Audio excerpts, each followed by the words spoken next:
ओम सदाशिवसमारंभां शंकराचार्यमध्यमाम् अस्मदाचार्यपर्यन्तां वन्दे गुरुपरम्पराम्। ओम। तो 17वें अध्याय के इन श्लोकों में 20 नंबर, 21 नंबर, 22 नंबर भगवान कृष्ण फाइनल टॉपिक हमको बता रहे हैं, जो उन्होंने प्रॉमिस किया था बताएं। क्या बता रहे हैं? दान का क्या महत्व है। और कृष्ण भगवान दान को 3 प्रकार में विभाजित करते हैं: सात्विक दान, राजसिक दान, तामसिक दान। और पिछले क्लास में मैं आपको बता रहा था कि दान जो है वो बहुत महत्वपूर्ण आध्यात्मिक साधना है। बहुत सारे यहाँ लोकल और बहुत सारे सामाजिक लाभ हमको प्राप्त होते हैं दान से, लेकिन इसमें एक महान आध्यात्मिक लाभ प्राप्त होता है जिसके बारे में हम चर्चा कर रहे थे। पहला जो लाभ है वो ये है कि दान हमारे गलत धारणा और गलत सोच जो एक सांचे में, कठोर सांचे में ढल चुका है, उसको दूर करता है। हम उसके जकड़न में, एक गलत धारणा, गलत सोच के जकड़न में है, जो सभी प्रॉब्लम्स का कारण है, जो संसार का कारण है। और ये सांचा क्या है? सोच का सांचा, जिसमें हम ढल चुके हैं। हमने ये निष्कर्ष निकाल लिया है कि हम अपने आप में असुरक्षित है, क्योंकि अपने बारे में हमको अज्ञान है। आत्म स्वरूपम अज्ञान है। आत्म स्वरूप का ज्ञान हो जाएगा तो वो तो अभय स्वरूप है। हमने तो गलत तरीके से ये धारणा बना ली है कि हम जो है असुरक्षित है अपने आप में। और ये जो गलत धारणा है इसको बोलते हैं मोह। और गलत धारणा के कारण प्राकृतिक रूप से हम खींचे जाते हैं, आकर्षित हो जाते हैं बाहर चीजों को प्राप्त करने के लिए। बाहरी स्रोत से हम चीजें जमा करते हैं ये सोचकर कि ये हमको सुरक्षा देगा।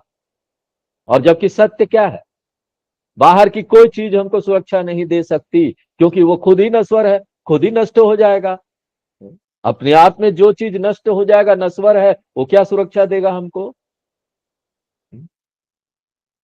तो अज्ञान के कारण हम इस मोह में पड़ गए हैं, और इस मोह के कारण हम दौड़े जा रहे हैं, दौड़े जा रहे हैं, भागे जा रहे हैं ज्यादा से ज्यादा चीजें जमा करने में। और ये जितना जमा करते जाते हैं उतने ही हम असुरक्षित होते जाते हैं। सुरक्षा हमको कभी प्राप्त नहीं होता। ये लोभ लेकर आता। ये तीसरा साचा है गलत धारणा का, जिसमें हम ढल गए हैं। रॉन्ग थिंकिंग, लोभ। और ज्यादा से ज्यादा जमा करते जाओ। हमको मन में ये आता ही नहीं कि हमारे पास थोड़ा ज्यादा है, थोड़ा दूसरे के साथ शेयर करें, दूसरे लोगों के साथ। यहां तक कि हम अपने भाई बहन के साथ भी शेयर नहीं करना चाहते हैं। बहुत सारी परिवारों में ये, बहुत सारे परिवार, क्या कोर्ट में चले जाओ, वहां परिवार परिवार झगड़ा हो रहा है प्रॉपर्टी को लेकर। वहां समझ में आ जाएगा कि क्या हो रहा है। पुराने जमाने में क्या था कि बेटियों को कुछ नहीं दिया जाता था। अब हम ये नहीं बोलना चाहते, कि हम इसमें नहीं जाना चाहते कि सही है कि गलत है? बेटियों को कुछ नहीं देते, और ये सत्य है, ये तो परंपरा है। लेकिन अब क्या है, ये कानून बन गया है कि प्रॉपर्टी माँ बाप का किसको किसको जाएगा। अब बेटा क्या है कि ना, वो वर्तमान नियम के अनुसार, कानून के अनुसार सब कुछ करना चाहता है। अरे वाह, ये कानून है, वो कानून है, हाँ? लेकिन जहां प्रॉपर्टी शेयर करने की बात आएगी, अपने बहनों को इंक्लूड करने की बात आएगी, तो वहां पर बहुत दुविधा हो जाता है। वो उस नए कानून के अनुसार नहीं जाना चाहता, फिर बोलता परंपरा है, पुराना परंपरा है। बहुत बड़ा दुविधा है। और जो बहन होती है वो इस दुविधा में पड़ जाती है कि ना मुझे अपने भाई से लड़ना चाहिए कि नहीं पैसे के लिए। ये बहुत बड़ी समस्या है ना? यहाँ वो लोग पूछते भी है, स्वामी जी के पास आते हैं, इसलिए हमको पता है। आपको कैसे देखिए अब कैसे ये सब बातें आएगी, ये हो रहा है समाज में। बहन को लगता है क्या मैं उदार हृदय हो जाऊं, क्या मैं बड़ा हृदय हो जाऊं और अपना जो हक है उसको छोड़ दूं। हाँ, ये सारे इशू आते हैं। क्या भाई मेरे साथ ये शेयर नहीं कर सकता। यहां पर अपनी बहन के साथ ही शेयर करने इतना मुश्किल है, दूसरों के साथ तो शेयर करना छोड़ दो। और ये सब किसके कारण, असुरक्षा लगता है, कंजूसीपन। ये सब अज्ञान के कारण, मोह के कारण, लोभ के कारण, कार्पण्यम के कारण ये एक चक्कर चल गया है लोगों के सोच का। और यही संसार है, सतत ये चल रहा है। ये जो मन में असुरक्षा की भावना है, संसार ये चल रहा है। और अगर ये जो सोचने का तरीका है, ये जो सांचा है, सोचने का जो सांचा बन चुका है, जिसमें हम, जिसके अंदर हम बैठे हुए हैं, उसे बाहर नहीं निकलना चाहते, उसको हिलाना जरूरी है? पूरी तरह से इसको दूर नहीं किया जा सकता, एकमात्र ज्ञान ही इसको दूर कर सकता है। लेकिन ये जो गलत सोच है ना, इसको थोड़ा ना हिलाना जरूरी है। और दान क्या करता है, इसको थोड़ा हिला देता है। दान इस सोच को हड़बड़ा देता है, हिला देता है थोड़ा। हाँ। तो पहला लाभ क्या है, पहला लाभ ये है कि मेरा जो गलत सोच बन गया है, जो मोहित सोच बन गया है, जिस सांचे में हम ढल गए हैं, उस सांचे को हिलाकर थोड़ा क्रैक कर दे, दान। और फिर दूसरा जो सोच है, सोचने का तरीका या लाभ या महत्व दान का है, वो ये है कि दान ही, एकमात्र दान हमको ना प्रकृति के साथ सामंजस्य में लेकर आता है, इन हार्मोनी विद द नेचर। अगर हम नेचर को स्टडी करें तो, हम अगर नेचर को स्टडी करें तो हम देखेंगे कि नेचर यहां जो भी कार्य कर रही है ना, वो गिव एंड टेक है, लो और दो। हर एक चीज यहां कार्य कर रहा है गिव एंड टेक में। इसका मतलब क्या है, हर एक चीज यहां ना साइकिलिक प्रोसेस है, चक्रीय प्रक्रिया में चलती है। हम देखते हैं किस तरह से कार्बन डाइऑक्साइड है, ऑक्सीजन है, नाइट्रोजन है, कोई भी चीज ना जो इस सृष्टि में बनी हुई है, नियम, ये साइक्लिक प्रोसेस है ये।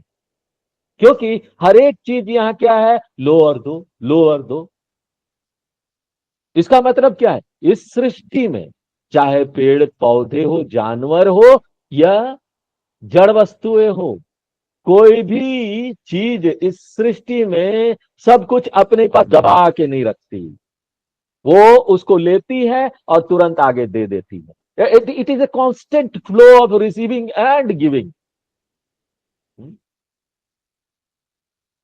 नदी जो है वो जल लेती है पहाड़ों से और वो जल दे देती है समुद्र को। समुद्र जल लेता है और गर्मी के दिनों में वही भाप बन के बादलों में चला जाता है, और बादल भी उसको अपने पास नहीं रखता, बादल उसको वर्षा के रूप में दे देता है पहाड़ों को। पहाड़ लोग जो है वो भी अपने पास नहीं रखते उस जल को, फिर से नदी को दे देते हैं। देखो कितना सुंदर ये साइकिल है, वाटर साइकिल। ये संभव है, क्यों, क्योंकि सब दे रहे हैं, है ना? लो और दो। और क्योंकि हम भी सृष्टि का एक भाग है ना, अंतरंग रूप से सृष्टि के साथ जुड़े हुए हैं, इसलिए हम कभी नहीं सोच सकते कि ना हमको कोई चीज मिला है, हम उसको पकड़ के दबा के चिपक के रह जाए। हमको जो मिल रहा है ना, I should pay back to the creation. तभी जाकर हम ना ये साइक्लिक प्रोसेस है ना उसको मेंटेन रखेंगे, नहीं तो उसको तोड़ देंगे। और तोड़ देंगे तो क्या होगा, ठहराव आ जाएगा। अगर ठहराव होगा तो क्या होगा, ठहराव होने से नदी का पानी भी जहर बन जाता है। नदी का पानी बहते रहता है ना, तभी तो वो स्वस्थ पानी होता है, गंदा नहीं होता। उसमें हम नहा सकते हैं। हमको पता है जो चीज ठहर जाता है ना, ठहराव हो गया तो वो जहर बन जाए। देखो, खाना हम खाते ना, इनपुट लेते हैं, हम दुनिया से लेते इनपुट। और मान लीजिए हम सिर्फ खाते रहे इनपुट लेते रहे, आउटपुट नहीं है, एक जगह बैठे रहे बस, कुछ कर नहीं रहे हैं, सिर्फ खा रहे हैं, मोटा मोटा होते जाएंगे, मोटा मोटा होते जाएंगे, सोफा में बैठे हुए हैं, अंग्रेजी में बोलते कच पोटैटो। एक आलसी आदमी की तरह थे, टीवी देखे जा रहे, खाए जा रहे, आउटपुट कुछ नहीं है। और उसके बाद डॉक्टर के पास जाएंगे और बोलेंगे ये प्रॉब्लम है डॉक्टर साहब, मोटापा का समस्या है, कोलेस्ट्रॉल बढ़ गया। इसलिए आपको अपनी ऊर्जा खर्चा करना पड़ेगा, जो दुनिया से लिए ना बाहर देना पड़ेगा, नहीं तो मर जाएंगे। अंग्रेजी में एक शब्द है, वेस्ट और वेस्ट। ज्यादा खाना खाएंगे तो वो वेस्ट है, या फिर वेस्ट है, कमर में आ जाता है। सबसे पहले पेट बढ़ता है, वहां चर्बी आ जाता है, सब तरह की बीमारियां फिर शुरू होती है। इसलिए आपको उसी अनुपात में बाहर छोड़ना पड़ेगा, देना पड़ेगा सब चीज। और जब हम ये करते हैं, चाहे ऊर्जा ही क्यों ना खर्चा करना पड़े, हम यहाँ पर ज्यादा पानी पीते हैं ना, तो नेचर क्या करती है, बैलेंस कर देती है। पानी पीते हैं, वो फिर बाथरूम जाते निकल जाता है, या फिर वो पसीने के रूप में निकल जाता है, ज्यादा पानी बैलेंस में रहता है ना।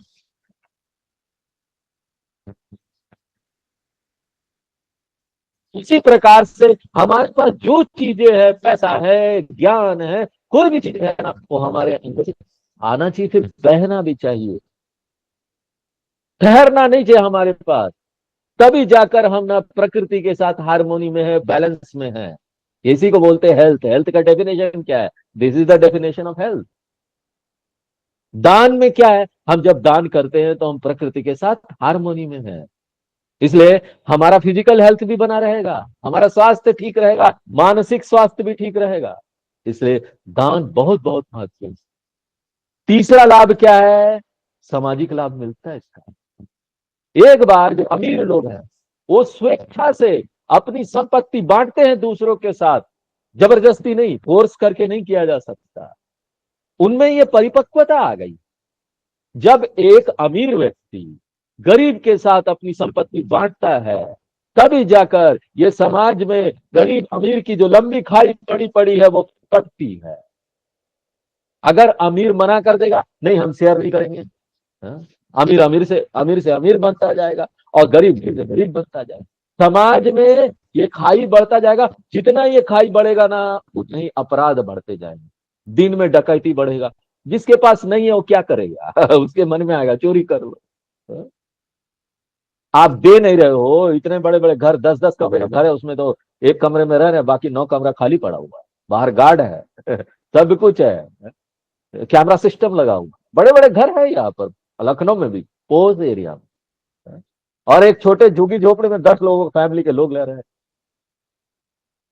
जबरदस्ती नहीं, फोर्सिबली नहीं, वॉलंटियरली, स्वेच्छा से उनको ये करना चाहिए।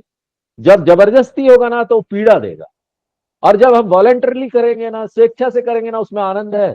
दान देने में स्वेच्छा से दो, बहुत आनंद है।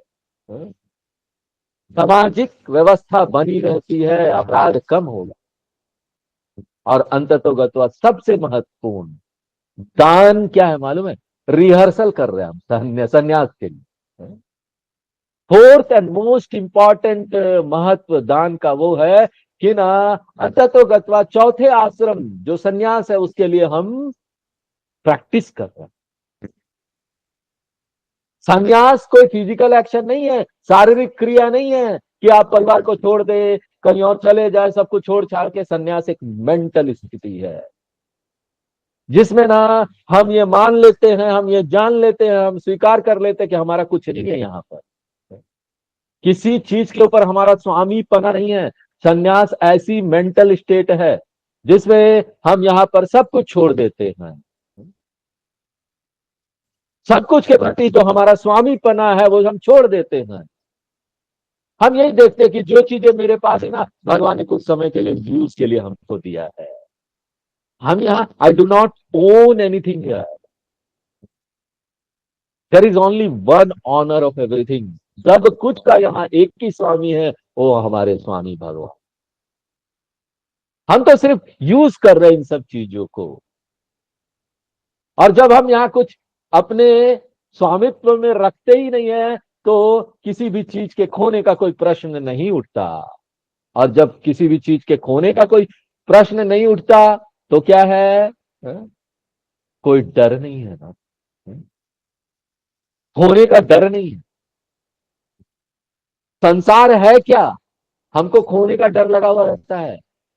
और एकमात्र सन्यासी ही इस डर से बाहर आ सकता है, क्योंकि उसके पास खोने के लिए कुछ नहीं है। क्योंकि अपने मन में उसने ये समझ लिया है कि मैं यहां पर किसी चीज का स्वामी नहीं हूं, अपना ये शरीर का भी स्वामी मैं नहीं हूं। ये तो भगवान से एक उपहार मिला है, कुछ समय के लिए उपयोग कीजिए, मोक्ष प्राप्त कर लीजिए। और एक बार इसका हम अच्छी तरीके से उपयोग कर लेते हैं, तो इसको हमको भगवान को वापस देना पड़ेगा। हमको सब चीज का स्वामीपना छोड़ना है। और अगर इसको करना है ना, तो शुरू हमको ना छोटी छोटी चीजों से करें। घर में जो छोटी छोटी चीजें हैं जिसका कोई उपयोग नहीं है, दीजिए दूसरों को, हटाइए घर से। दीजिए, दूसरा उसका उपयोग करे। धीरे धीरे थोड़ा पैसा देना चालू चालू कीजिए, थोड़ा थोड़ा दीजिए। अपना कुछ समय दीजिए दूसरों को। छोटी छोटी चीजों को छोड़िए पहले, उसके बाद जाकर हमारे अंदर ऐसी क्षमता आ जाएगी ना, हम बड़ी चीजों को भी तोड़ पाएंगे। भरतहरि भी वैराग्य शतक में बोलते हैं कि एक सन्यासी ही पूरी तरह से भय रहित हो सकता है, क्योंकि उसके पास खोने के लिए कुछ नहीं।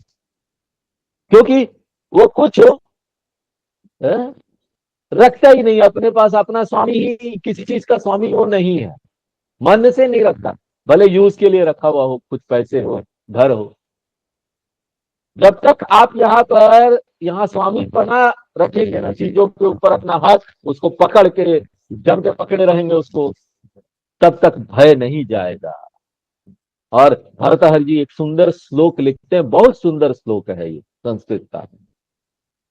भोगे रोग भयम कुले च्युति भयम वृत्ते नृपालाद भयम माने दैन्य भयम बले रूप भयम रूपे जराया भयम शास्त्रेवादि भयम गुणे खल भयम काये कृतांतात् भयम सर्वं तस्य भयान्वितं विनिराम वैराग्य सेवा भयम।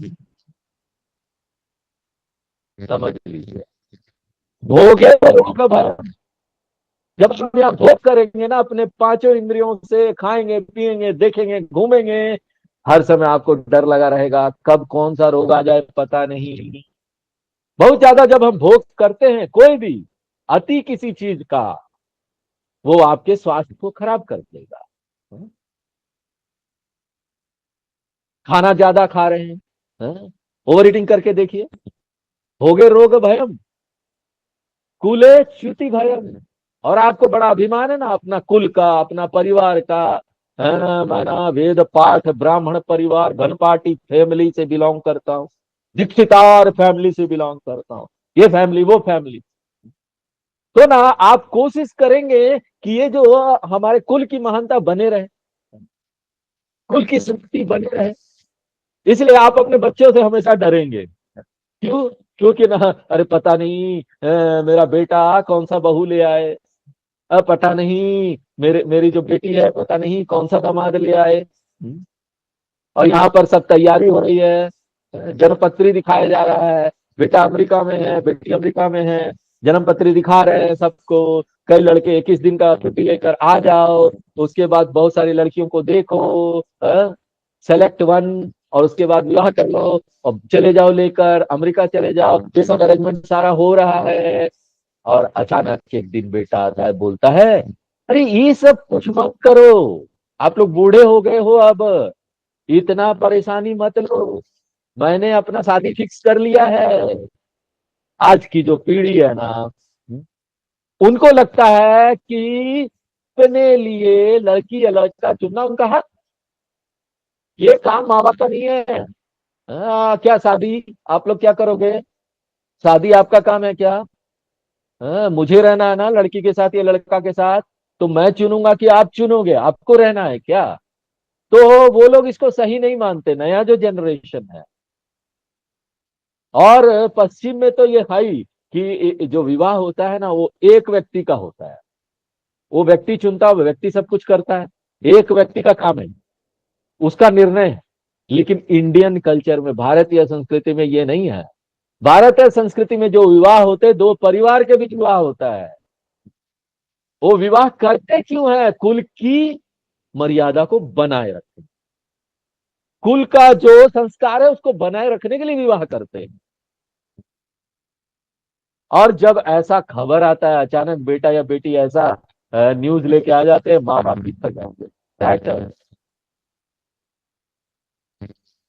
लोग आते हैं, बोलते हैं स्वामी जी, वो मेरा बेटा, वो बेटी, वो चाइनीज अमेरिकन, चाइनीज अमेरिकन।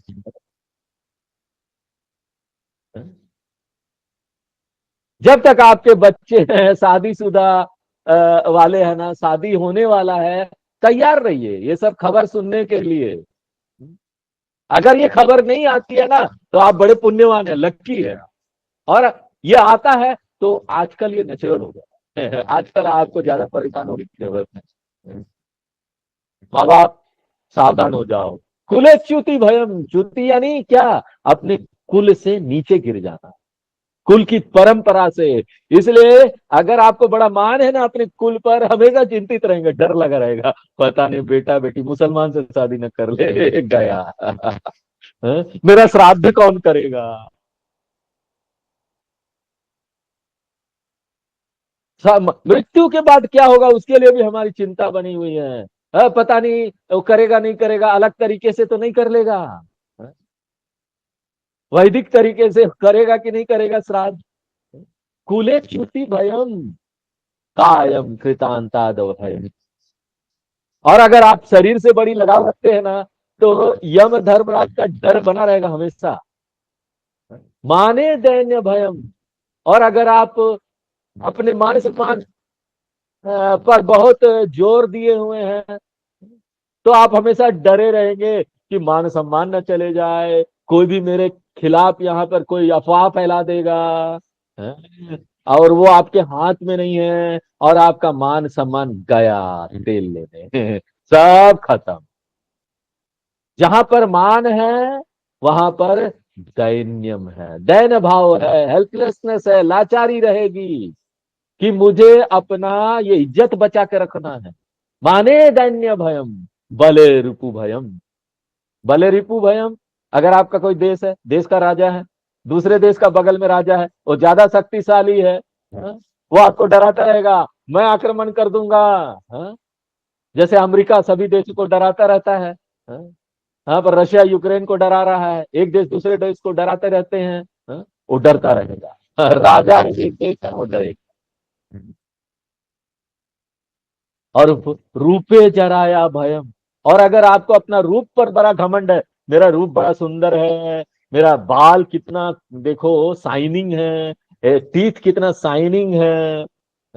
तो ना आप हमेशा डरते रहेंगे, मेरा उम्र बढ़ रहा है, उम्र बढ़ रहा है, क्या होगा? हाँ?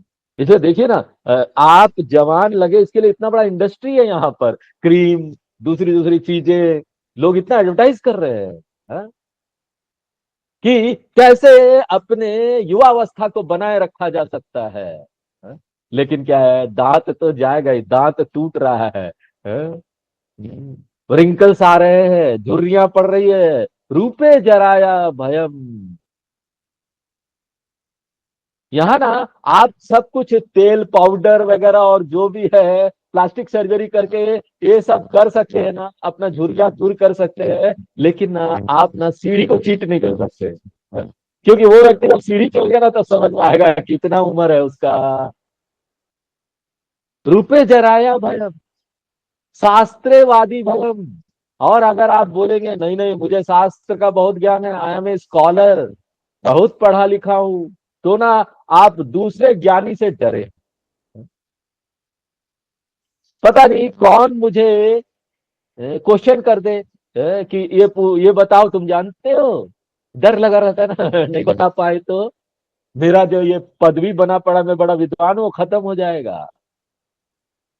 और क्या गुने खाला भाई हम, अगर आप बहुत गुणवान है, हाँ, धर्म को लेकर आपके मन में बहुत मूल्य है, आप जो ये शास्त्रों में बताया गया है वो मूल्यों को बहुत वैल्यू देते हैं, तो ना आप क्या होगा, डरेंगे। भौतिकवादी लोग जो है इस संसार में ज्यादातर भौतिकवादी लोग हैं, पता नहीं कौन आपका मजाक उड़ा दे।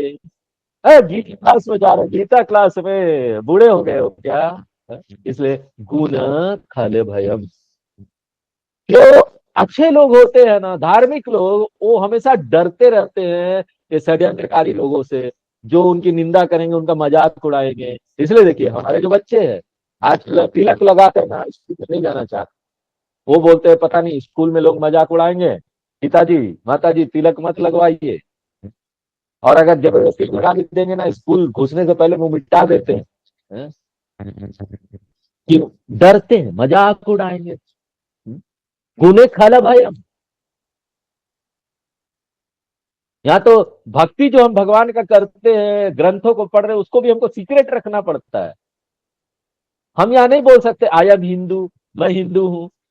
दयानंद स्वामी जी बोलते हैं कि हिंदू ही ऐसा व्यक्ति है जो हीन भावना अपने मन में लिए हुए है और बताना नहीं चाहता दूसरों को कि मैं हिंदू। भारत में भी ये हो, कितना बड़ा ट्रेजेडी देखो हमारे देश में। हम ये बोल नहीं सकते कि ना हम वैदिक व्यक्ति हैं, हम हिंदू व्यक्ति हैं। गुने खारा भाई, और उसके बाद बोलते बालात भयम, जब आपके पास बहुत संपत्ति होगी ना, तो ना आप टैक्स से डरेंगे, पता नहीं इनकम टैक्स वाले कब पकड़ के ले जाए घर में पैसा भर भर के रहते हैं। नृपाला यानी राजा या सरकार, उसका डर हमेशा लगा रहेगा, पता नहीं राजा या सरकार ले जाए इसको। तो बाद में भर्तहरि जी निष्कर्ष निकालते हैं कि सारा वस्तु जो है ना यहाँ भय का स्रोत है। सर्वम वस्तु भयान्विताम ध्रुविनयम निर्णाम। इसलिए कोई भी चीज आप अपने पास रखेंगे ना, वो स्रोत है डर का। तो डर या अभय का स्रोत क्या है? सिर्फ एक ही चीज है। एक ही चीज अगर आप अपने पास रखेंगे तभी आप भय रहित हो पाएंगे, और वो क्या है? वैराग्य मेवा भयम। वैराग्य में ही अभय है। अनासक्त रहिए संसार से, व्यक्ति वस्तु परिस्थिति से, हर चीज का उपयोग कीजिए, लेकिन ये जान लीजिए सारा चीज भगवान का है, भगवान ही इसके मालिक है। यही सबसे उच्च अवस्था है। लेकिन इसके लिए शुरू कहां से करना पड़ेगा? छोटे से दान से शुरू करना पड़ेगा, ताकि हम ये खोज पाए, हम ये देख पाए कि सर्व संग परित्यज्य आध्यात्मिक साधना है। अब कृष्ण भगवान यहाँ पर 3 तरह के दान के बारे में बताने जा रहे हैं। पहला जो है सात्विक दान, पहला श्लोक, यद दानम दीयते, जब ये दान दिया जाता है, दातव्यम इति, ये समझ कर कि दान का मूल्य क्या, महत्व क्या है, इसका आध्यात्मिक महत्व क्या है, सामाजिक सामंजस्य बनाए रखने के लिए क्या महत्व है, प्राकृतिक सामंजस्य बनाए रखने के लिए क्या महत्व है, ये समझ है हमारे अंदर। जब हम इतना मूल्य देते हैं और स्वेच्छा से दान करते हैं, बिना किसी दबाव के या कोई धमकी के, दीयते, जब इस परिपक्वता से दान दिया जाता है, अनुपकार में, ऐसा व्यक्ति को दिया जाता है जो हमको वापस कुछ नहीं देने वाला। हमको पता है वो हमारे प्रति कोई उपकार नहीं करने वाला, कोई कृतज्ञता थैंक यू भी नहीं मिलने वाला भविष्य में। हम बच्चे को बड़ा करते हैं, अपने बच्चों को बचपन से कितना करते हैं उसके लिए, माँ बाप कितना करते हैं बचपन से बच्चों को, ये इसलिए कि बुढ़ापे में हमारा साथ देंगे, इस अपेक्षा तो नहीं कि हमको कुछ मिलेगा अगर हम बच्चों को बड़ा कर रहे हैं तो बुढ़ापे में साथ देंगे। ऐसे माँ बाप ना सही माँ बाप नहीं है। बिना किसी अपेक्षा से, बिना किसी रिटर्न के करना चाहिए। तो इसका मतलब क्या, अगर हम कुछ दान दे रहे हैं, किसी को दे रहे हैं, तो भविष्य में जाकर लाभ मिलेगा इसकी अपेक्षा नहीं होनी चाहिए। अगर हम दान को ये देखेंगे, इस तरह से देखेंगे, तो ये बताता है कि ना हम बहुत परिपक्व हो गए हैं। ऐसे परिपक्व सात्विक व्यक्ति के लिए दान अपने आप में सब कुछ है। दान ही साध्य है और साधन नहीं है। इतना परिपक्वता हमारे अंदर आ गई है क्या हम ऐसा देख सकते हैं कि हर एक दान मुझे आनंद देता है, दान देना ही आनंद है।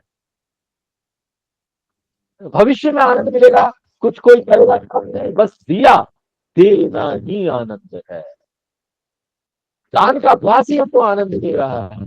इसका मतलब क्या है, इस व्यक्ति ने ये समझ लिया है कि दान का मूल्य क्या है, इसलिए उसका मन सात्विक हो गया है, परिपक्व हो गया है, अनुपकारी नहीं। ऐसे व्यक्ति को दान दे दिया जिससे ना भविष्य में कोई नाता रिश्ता ही नहीं होगा, जो कुछ देने ही वाला नहीं उसको। जैसे काले पात्रे चा, और जिस काला पात्र देखना चाहिए, किस जगह पर इसको दे रहे हैं, किस समय पर दे रहे हैं, और किसको दे रहे हैं। अगर गर्मी के दिनों में लखनऊ में जब 44-45 डिग्री सेंटीग्रेड होता है टेम्परेचर, उस समय अगर हम यहाँ पर सॉल दान में दें, स्वेटर और सॉल, तो क्या होगा सोचो। वो सही समय नहीं है वो दान देने का। उस समय अगर हम केदारनाथ बद्रीनाथ में देंगे तो वो सही समय है। तो सही जगह, सही समय और सही पात्र को, सही पात्र जो डिजर्विंग है, जिसको मिलना चाहिए दानम, यद दानम दीयते तत्सात्विकम स्मृतम। लोग पूछते हैं, लोग आके पूछते हैं ये दान देने के लिए कि स्वामी जी हम कैसे समझे कि दूसरा व्यक्ति को दान देना चाहिए कि नहीं देना चाहिए, वो मेरे पैसे का सही उपयोग करेगा कि नहीं करेगा। अब भिखारी है जाके दारू पिएगा, स्वामी जी मत दीजिए। हैं? और यहाँ पर तो आजकल सरकार सावधान भी करती है कि अज्ञात व्यक्ति अगर कोई है तो अपना दरवाजा तक मत खोलिए, दान देना तो दूर की बात है। तो हम कैसे समझेंगे कि कोई पात्र है दान का, उसको देना चाहिए। निश्चित रूप से हमारा ये हक है कि हम इसको जाने, कौन पात्र है, खोजबीन करें जिसको हम दे रहे हैं। अगर हम नहीं जानते हैं कि वो कैसा व्यक्ति है, क्या करेगा उसका, तो हमारा हक है कि हम दान ना दे। लेकिन इसका मतलब है ना कि कहीं लोग क्या सोच लेते हैं, फिर दान देते ही नहीं है, समझ में नहीं आता किसको देना चाहिए नहीं देना चाहिए। कोई लक्षण नहीं कि पात्र है। नहीं नहीं नहीं नहीं, ऐसा नहीं करना चाहिए। दान महत्वपूर्ण है, दान देना ही है। अगर ऐसे लोग आपके पास आ रहे हैं दान के लिए और कोई तरीका नहीं है ढूंढने का कि हम उसको दान दे कि नहीं दे, तो हमको क्या करना चाहिए। यहाँ पर बहुत सारे बड़े बड़े संस्थाएं हैं, वो लोग एक आदमी के ऊपर नहीं चलती, वो संस्थाएं कमिटी है, उसमें चार्टर्ड अकाउंटेंट होते हैं, उसकी ऑडिट होती है। ऐसी संस्थाओं को आप दान कर सकते हैं, ढूंढ लीजिए, ऐसी संस्थाएं हैं। तो हमको दान करना पड़ेगा, ये हमारे साधना का भाग है। अगर हमारे पास पैसा नहीं है दान करने के लिए, तो हम अपने समय का दान करें, अपनी सेवा का दान करें, अपने ज्ञान का दान करें। अरे कुछ भी नहीं है ना, तो जरा मुस्कुरा दो, मुस्कुराने का दान कर दो।